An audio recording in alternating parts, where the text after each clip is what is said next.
तो hello everyone, आज हम बात करते हैं चैप्टर 2 बीए का चैप्टर 2 कृषि क्रांति।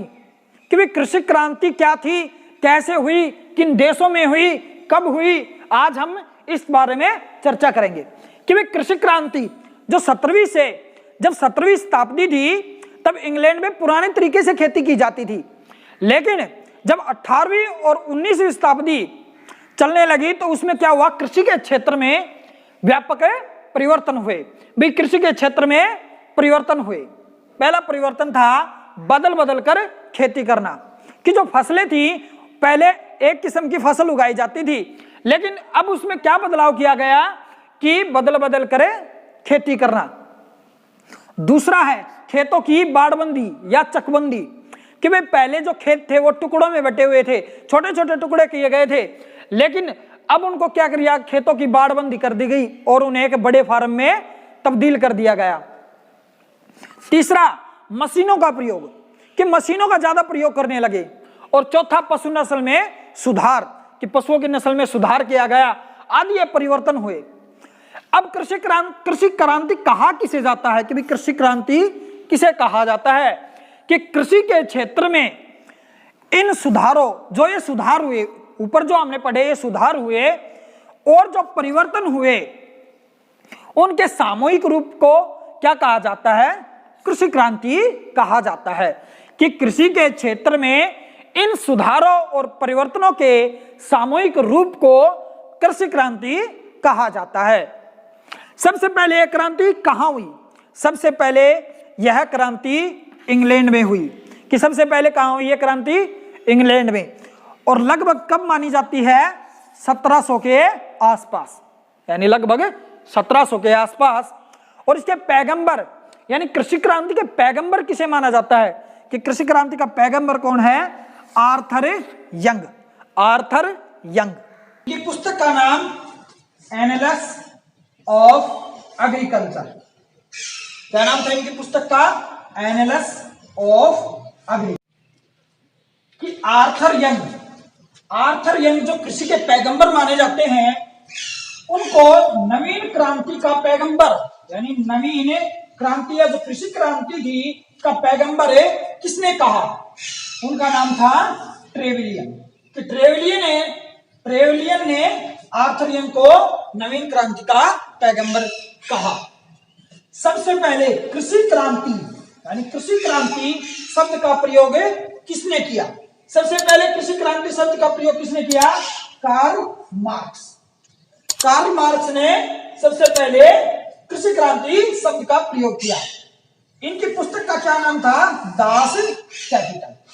दास कैपिटल, यानी कि दास कैपिटल जो इनकी पुस्तक थी, इनमें सबसे पहले इन्हें कृषि क्रांति शब्द का प्रयोग किया। अब इंग्लैंड के किस राजा को कृषक राजा या कृषक राजा के नाम से जाना जाता है? वो थे इंग्लैंड के सम्राट जॉर्ज तृतीय। यानी सम्राट जॉर्ज तृतीय को कृषक राजा के रूप में जाना जाता है। अब कृषि क्रांति के उदय के जो कारण थे, अब उनके बारे में पढ़ते हैं। कृषि क्रांति के उदय के कारण, अब उसके उदय के कारण क्या रहे? पहला कारण कृषि उत्पादन में नवीन तरीकों का प्रचार। दूसरा व्यापारियों का योगदान। तीसरा मूल्यों में वृद्धि, यानी उत्पादन की जो मूल्य थे, भाई फसल के जो मूल्य थे उनमें वृद्धि। चौथा जनसंख्या में वृद्धि। और पांचवा दोषपूर्ण कृषि प्रणाली। तो पहले के बारे में पढ़ते हैं हम, कृषि उत्पादन में नवीन तरीकों का प्रयोग। अब जो इंग्लैंड और यूरोपीय देश थे, उनमें जोर शोर से उनके जो नई प्रणाली थी, यानी जो नई कृषि क्रांति के नवीन तरीकों का था, उनका प्रचार शुरू हो गया। तो कृषि समस्याओं और जो प्रथाएं थी, जो पुरानी प्रथाएं थी और कृषि में जो खामियां थी, उनको ढूंढने और उनका समाधान के लिए कितनी पुस्तकें प्रकाशित हुई? 100 पुस्तकें प्रकाशित हुई, जो कि कब हुई? 1700 ईस्वी के आसपास। कि भी कृषि समस्याओं और प्रथाओं के संबंध में 100 पुस्तकें प्रकाशित हुई 1700 ईस्वी में। अब इनमें क्या, भाई कृषि में जो खामियां थी उनको बदलने के लिए क्या क्या सुझाव दिए गए? अच्छी खाद डालें, कि वे फसल में अच्छी खाद दे। दूसरा, जो खाली पड़ी भूमि थी, यानी जो 1/3 भाग वो खाली छोड़ देते थे, उस पर सलगम की खेती की जाए। सलगम 3 जातीय जो घास थी उसकी खेती की जाए। बड़े फार्म बनाए जाए, यानी जो छोटे छोटे टुकड़ों में जो खेत बटे हुए थे उनको बड़े फार्मों में तब्दील किया जाए। अब इस संबंध में जो रॉबर्ट वेस्टर्न थे उनकी पुस्तक प्रकाशित हुई discourse on husbandry. Discourse on husbandry जो कब प्रकाशित हुई? 1645 में। इसमें क्या बताया कि उन्होंने खेती की जो भूमि है उसकी उर्वरक शक्ति को बढ़ाने के लिए उन्होंने 3 जातीय घास और सलगम जैसी जड़ वाली जो फसलें बोने की सलाह दी गई। इस तरीके से कृषि में के उत्पादनों में नवीन तरीकों का प्रचार होना शुरू हो गया। अब दूसरा पढ़ते हैं व्यापारियों का योगदान। व्यापारियों का योगदान, अब इस चीज में व्यापारियों का योगदान कैसे रहा? 18वीं शताब्दी थी तब क्या हुआ कि व्यापारियों की स्थिति काफी मजबूत हो चुकी थी। वो वाणिज्यवाद जो हमने पीछे पढ़ा यानी व्यापारवाद से काफी अमीर हो चुके थे। उनके पास धन संपत्ति की कोई कमी नहीं थी। अपार धन संपत्ति होने के कारण उन्होंने क्या किया कि भाई अतिरिक्त जो पूंजी थी, जो उनके पास ज्यादा पैसे थे, उनसे क्या किया? उन्होंने जमीनें खरीद लिया, यानी भूमि खरीदी। कि जो अतिरिक्त पैसा था उन्होंने भूमि खरीदने में लगा दिया। अब उसके 2 कारण हुए। क्यों भूमि खरीदी उन्होंने?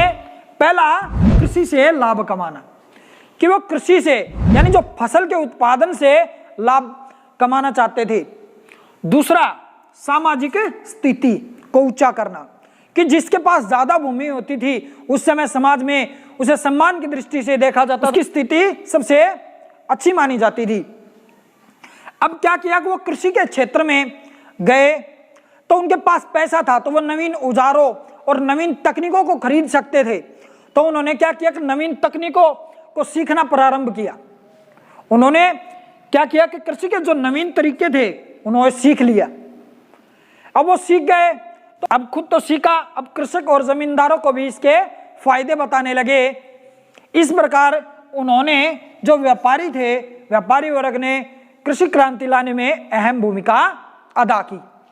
अब तीसरा पढ़ते हैं मूल्य में वृद्धि, यानी जो फसल थी उसके मूल्य में वृद्धि। इसने भी अहम भूमिका अदा की कृषि क्रांति लाने में। अब मूल्य में बढ़ोतरी हुई तो इससे जो किसान वर्ग था तो उसमें भी धन कमाने की इच्छा पैदा हुई और उन्हें भी प्रोत्साहित किया। क्योंकि जब धर्म आंदोलन हुए तो वो किस तरफ जाने लगे? भी धर्म को छोड़कर वो भौतिक सुख की तरफ जाने लगे। अब उनको भौतिक सुख सुविधाएं चाहिए थी, वो किससे मिलती? पैसे से। अब पैसे, अनाज की कीमतें इतने बढ़ने लगी कि अब लोगों ने सोचा कि भी अनाज की पैदावार क्यों ना की जाए जिससे हमारी आय भी दुगनी हो। तो उन्होंने क्या किया? कृषि के नवीन ढंगों, यानी कृषि के जो नवीन तरीके, जो कृषि के नवीन तरीके थे उन्हें अपनाना शुरू कर दिया। और जब कृषि के नवीन तरीके अपनाए गए तो क्या हुआ कि वो अनाज की पैदावार थी वो दुगनी होने शुरू हो गई। लोगों का समय बचने लगा क्योंकि मशीनों से प्रयोग होने लगा। तो इसने भी जो अनाज की कीमतों में वृद्धि थी, इसने भी महत्वपूर्ण भूमिका अदा की कृषि क्रांति लाने में। चौथा पढ़ते हैं जनसंख्या में वृद्धि। अब जनसंख्या में वृद्धि, भाई जनसंख्या में जैसे जैसे वृद्धि हुई तो अनाज की कीमतें और भी आसमान छूने लगी। कि जब 18वीं शताब्दी में यूरोपीय देशों में जनसंख्या काफी बढ़ चुकी थी। अध्ययन के अनुसार 1700 ईस्वी तक कितनी थी? यूरोपीय महाद्वीपों की जनसंख्या थी वो 118 मिलियन थी। कि 1700 तक महाद्वीपों की जनसंख्या 118 मिलियन, और 1750 यानी 50 सालों में कितनी बढ़कर होगी? 140 मिलियन। और अगले 50 सालों में कितनी हो गई? 186 मिलियन। अब जैसे जैसे जनसंख्या बढ़ी हुई वैसे वैसे अनाज व अन्य जो जीवन के लिए जरूरी सामान था उनकी खपत में भी वृद्धि करनी जरूरी हो गई। क्योंकि जरूरतें इतनी हो गई कि उनकी मांग थी वो उनको पूरी नहीं कर पा रहे थे।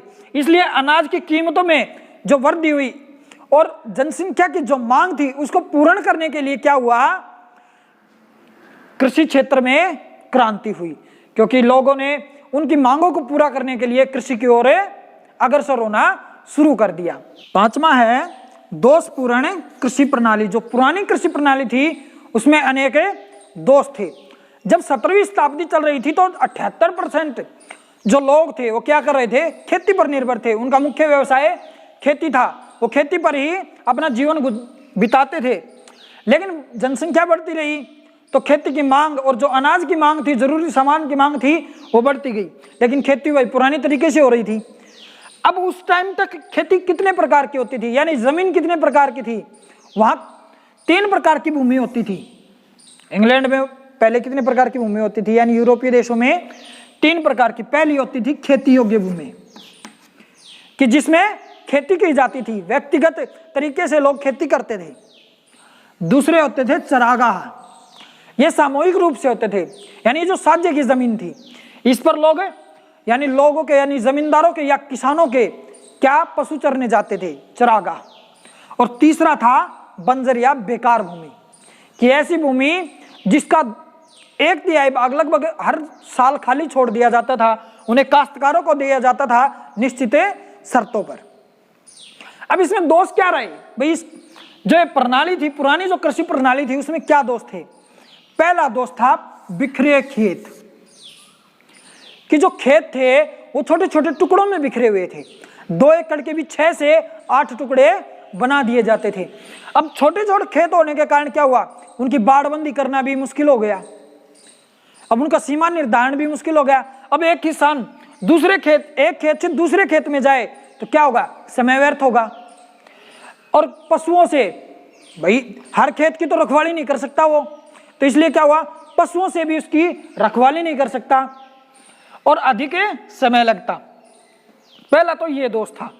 दूसरा था 2/3 भाग पर ही खेती करना, कि उनका मानना था कि जो पुरानी कृषि करते थे उनका मानना था कि कृषि की उर्वरक शक्ति, यानी जो उर्वरक शक्ति थी उसको बढ़ाने के लिए क्या किया जाए कि 1/3 भाग को खाली छोड़ दिया जाए और 2/3 भाग पर ही खेती की जाए।